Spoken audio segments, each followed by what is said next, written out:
defense company. In African defense news, the Nigerian Maritime Administration and Safety Agency (NAMASA) has taken delivery of patrol vessels and rigid-hulled inflatable boats as part of its Deep Blue Maritime Security Project and is gearing up to receive maritime surveillance jets, helicopters, unmanned aerial vehicles, and other equipment.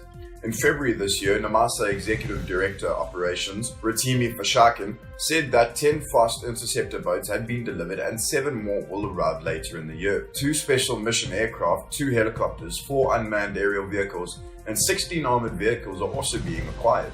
A subsequent NAMASA video showed small unmanned aerial vehicles, patrol boats, a twin-engine jet, and Pro-Force armored personnel carriers being readied for delivery.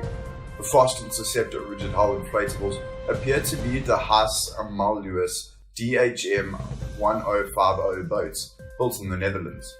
The unmanned aerial vehicles appear to be hand-launched Remo R002Bs manufactured by South Korea's Yukon Systems, while the fixed-wing aircraft are Cessna Citation CJ3 jets. 2 AW109 Grand New helicopters are also being acquired. In February this year, NAMASA showed some of its largest assets under the Deep Blue project.